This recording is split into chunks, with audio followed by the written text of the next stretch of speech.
me hay no fue me riama de 80.000 que ya me va bewa ni hice yo cofia no 80.000 de que fatiego ya me nane vieji bio tajuna dainamo haduisa unos 5.000 na fue bitique ya me había mercurio villa mona hawa 200 na fue bitique me está no ri ha con me ha fuitique.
Por el caucho comenzó todo.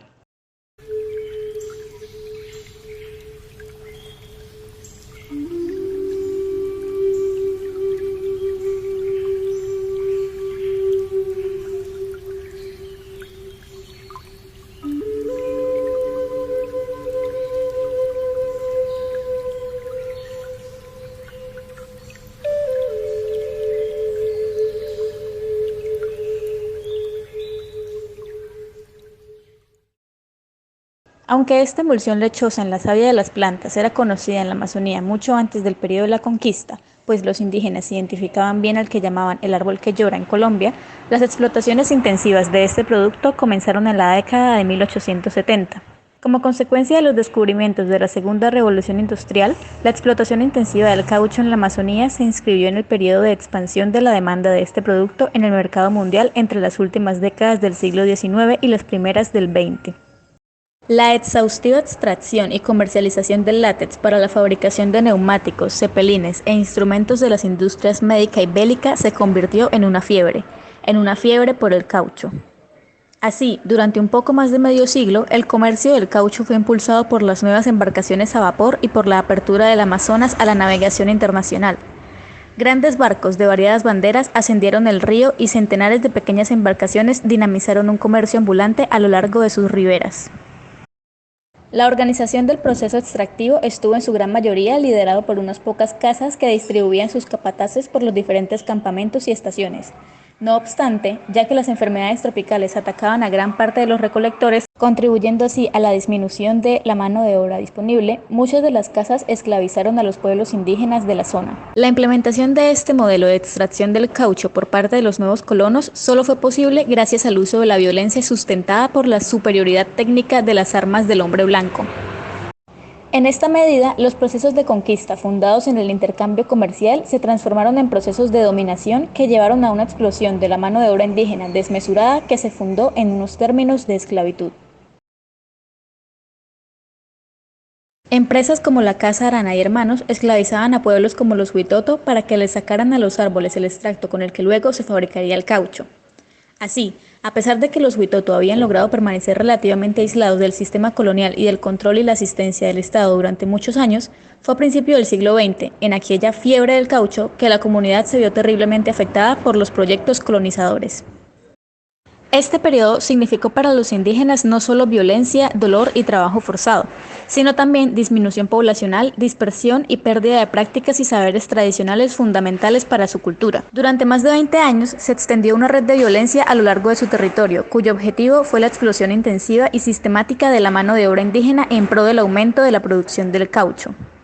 Numerosos documentos de la época, así como estudios historiográficos modernos, dan cuenta de los distintos dispositivos y relaciones de dominación impuestos por los agentes de la Casa Arana sobre la población indígena, los cuales iban desde la práctica del endeude hasta flagelaciones, asesinatos y torturas. Hombres, mujeres y niños fueron forzados a dedicarse de lleno a la extracción y el transporte de caucho, dejando de lado sus actividades tradicionales de producción y llevando a sus comunidades al borde de la extinción. Como consecuencia de estas acciones, se estima que la producción del caucho cobró en total la vida de aproximadamente 30.000 indígenas, es decir, casi el 60% de la población que existía en su momento en la región. Aunque hoy en día se reconoce que la magnitud de los efectos socioterritoriales de este periodo aún se vive en algunas zonas del país, la agenda de justicia y reparación de los grupos indígenas objeto de este genocidio muchas veces no comprende aspectos de la dimensión cultural del territorio que son de vital importancia para entender, por ejemplo, la territorialidad étnica. El territorio, más allá de entenderse como un medio físico y geográfico, debe comprenderse como una realidad que no existe fuera de la historia y las prácticas de los individuos, sino como una realidad que se crea siempre a partir de la apropiación, representación y significación que los sujetos hacen del espacio, y por tanto, una realidad que tiene gran impacto en la identidad, en el desarrollo cultural y en la autonomía de los individuos que la habitan. Según la concepción hoy dominante entre algunos geógrafos franceses y suizos, se entiende por territorio el espacio apropiado por un grupo social para asegurar su reproducción y la satisfacción de sus necesidades vitales, que pueden ser materiales o simbólicas. Desde esta perspectiva, la historia de la humanidad podría verse como la historia de la apropiación progresiva del espacio por los grupos humanos en función de sus necesidades económicas, sociales y políticas. Como se ve, al hablar de territorio se habla de un concepto extraordinariamente importante, no solo para entender las identidades sociales territorializadas, como las de los grupos étnicos, por ejemplo, sino también para encuadrar adecuadamente los fenómenos del arraigo, del apego y del sentimiento de pertenencia socioterritorial. El proceso de apropiación es consustancial a la hora de referirnos a este concepto, pues este proceso permite explicar de qué manera el territorio es producido, regulado y protegido en un interés de un grupo poblacional. De este modo, todas las tierras que le pertenecían a los pueblos como los Huitoto y que fueron expropiadas, vejadas y explotadas durante el periodo de la fiebre del caucho, deben considerarse como lugares de inscripción de historias, de tradiciones, como la tierra de sus antepasados, como un recinto sagrado, como repertorio de geosímbolos, como reserva ambiental, como solar nativo, como referente de la identidad de un grupo, como símbolo metonímico de la comunidad, como su patrimonio. Esta inextricable relación entre el ser humano y su territorio representa un vínculo multidimensional que es tan complejo y cambiante como sus partes. La conexión entre el ecosistema y los modos de vida de quienes lo habitan permite plantear diferentes cuestionamientos, que además de penetrar la naturaleza de estas interacciones, pueden ayudar a explicar cómo y por qué cambian con el tiempo. En el caso de los Huitoto, cuya historia fue marcada por los estragos de la extracción cauchera, la disrupción del territorio supone el brote de alteraciones en la relación ecología-cosmología, que es un determinante en materia de identidad y cultura. Es así como surge la pregunta: ¿de qué manera procesos extractivistas ocurridos en la Amazonía durante la fiebre del caucho impactaron al pueblo indígena Huitoto y hasta qué punto afectaron el arraigo cultural de esta comunidad? A partir de este interrogante, es posible aproximarse a las relaciones territoriales de forma que sean entendidas como una realidad que se construye desde la apropiación de los elementos físicos y simbólicos del espacio. La relación del humano con la naturaleza es una parte fundamental de la cultura ancestral de los Huitoto. Su mito de origen describe cómo emergieron de un orificio ubicado en la región de la Chorrera, que fue escogido por el dios Moma por tratarse del lugar por el cual la tierra respiraba. El ser humano es considerado como una parte de un gran conjunto cósmico, que a partir de las interacciones entre elementos logra conservar un equilibrio dinámico. El territorio ancestral, reconocido por medio de los mitos que delimitan espacios sagrados, hace parte de los fundamentos culturales que determinan sus valores y costumbres. Su economía se basaba principalmente en la pesca, caza, recolección y agricultura de roza y quema. La diversidad y riqueza del medio en el que se encontraban se veían reflejadas en sus actividades, además de ser determinantes en aspectos cotidianos como la dieta. Los productos de la tierra tenían un papel destacado en sus prácticas rituales y roles culturales. El ambil, producto semilíquido hecho a partir de tabaco, era un elemento de cohesión entre los individuos de un linaje y tenía una presencia frecuente en los relatos míticos. La yuca, así como otros alimentos básicos en su dieta, son representativos del papel femenino dentro del grupo, pues las mujeres eran las encargadas de manipular y transformar los alimentos.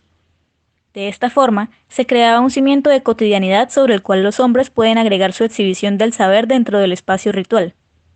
Este último, a su vez, es afianzado por la coca que se mambea en el espacio, donde se sustenta la tradición y la palabra, es decir, la maloca. Adentrándonos en materia de registro fotográfico, vemos en esta imagen un racial posando frente a un grupo de indígenas huérfanos, posición de la cual inferimos que es un símbolo de la superioridad planteada por ellos mismos sobre los trabajadores, posición que desde su proceso de apropiación del territorio les permitía disponer de todo lo que éste abarcaba.